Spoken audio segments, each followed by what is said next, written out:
Bonnier, je suis neuropsychologue chez Learning Brain. Aujourd'hui, je vous présente le jeu qui s'appelle le bois des Kuatsu. Je vous montre la boîte. C'est un jeu qui est accessible pour les enfants à partir de 6 ans. On peut y jouer de 2 joueurs jusqu'à 4 joueurs et les parties sont assez rapides, ça dure environ 10 minutes. C'est un jeu qui a été créé par Blaise Müller, il est illustré par Jonathan Munoz et il est édité chez les jeux Hopla. Alors au niveau du matériel du jeu, ce sont principalement des cartes. On a des cartes forêt, des cartes noisettes et des cartes Kuatsu. Donc les Kuatsu, ce sont des petits écureuils. Et donc on va positionner le jeu de cette manière, donc avant de commencer la partie.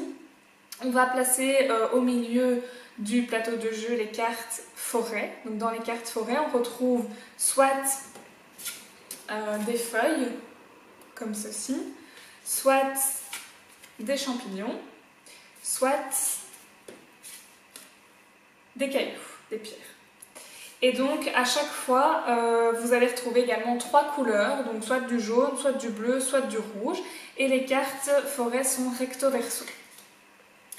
Alors autour des cartes forêt, on va positionner les cartes noisettes. Donc soit il y a des cartes avec 2 noisettes, ou alors des cartes avec 1 noisette. Et autour de tout ça, on va venir disposer les Kuatsu. Donc chaque joueur va représenter un Kuatsu. Donc les Kuatsu, ce sont les petits écureuils. Sur les cartes Kuatsu, il y a une petite spécificité, c'est que soit on va prendre la carte côté forme, donc il y a un petit symbole ici avec les formes, qui représente les formes qui sont sur les cartes forêt. Donc soit une pierre, soit un champignon, soit une feuille. Et de l'autre côté de la carte Kuatsu, on a les couleurs. Et donc ça représente également les couleurs des cartes forêt, donc bleu, jaune ou rouge. Donc avant de commencer la partie, les joueurs choisissent le côté qu'ils préfèrent. Donc soit est-ce qu'ils vont jouer avec les formes ou est-ce qu'ils vont jouer avec les couleurs. Donc moi je décide de jouer avec les formes et je positionne ma carte là où je le souhaite parce qu'en fait je vais choisir quelle noisette je vais récupérer. Donc le but du jeu c'est de récupérer le plus vite possible 5 noisettes. Et donc pour récupérer les noisettes, je dois poser ma carte. Si je la dépose par exemple ici, je vais devoir jouer pour gagner cette noisette ici qui est à l'opposé de ma carte. Le joueur qui s'est mis là va jouer pour gagner les 2 noisettes qui sont ici à son opposé. Parce que le but est de traverser la forêt pour venir récupérer sa noisette. Donc, pour récupérer ma noisette, je vais devoir traverser la forêt et en fait, je vais devoir deviner ce qui se cache en dessous des 3 cartes qui me permettent d'arriver à la noisette. Donc c'est là que vont entrer en jeu les capacités de mémorisation et les capacités d'observation.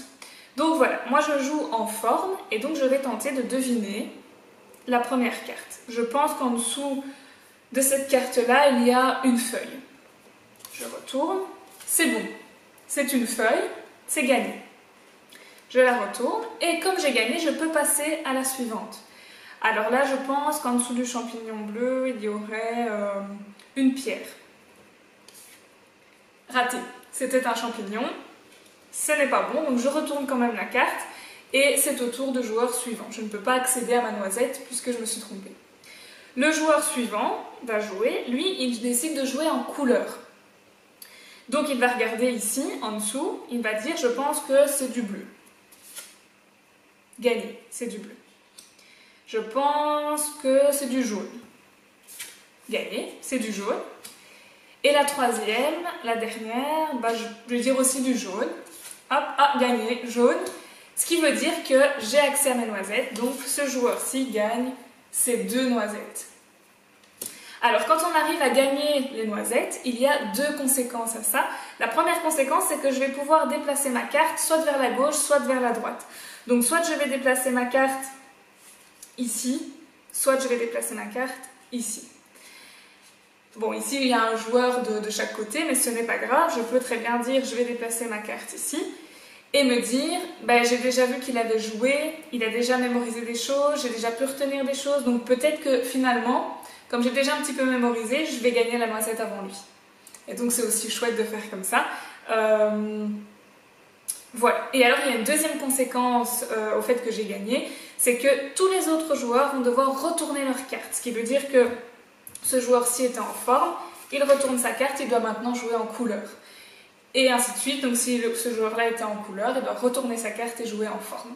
Ce qui veut dire que tout ce qu'ils avaient mémorisé à la base est modifié. Et donc ça rajoute de la complexité puisqu'il faut à nouveau en fait mémoriser de nouvelles choses. Voilà, ça c'est le principe. Et donc le jeu s'arrête quand il y a un des joueurs qui a gagné 5 noisettes. Le premier à avoir gagné ces 5 noisettes a gagné la partie et donc la partie s'arrête.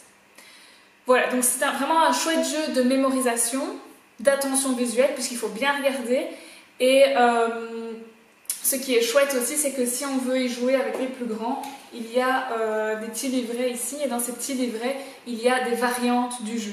Donc on peut trouver diverses variantes qui vont permettre de complexifier le jeu. Donc par exemple, il y a une variante où on va cacher les noisettes. Voilà.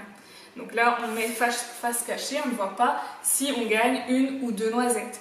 Il y a aussi une variante où on est obligé de tomber sur 5 noisettes. Si on tombe sur plus que 5 noisettes, alors c'est pas bon, il faut recommencer. Donc voilà, il y a différentes variantes comme ça qui sont vraiment chouettes et qui sont expliquées dans les petits livrets pour complexifier un petit peu le jeu pour les plus grands. Voilà, donc chouette jeu. Je pense que maintenant vous savez tout, c'est à vous de jouer.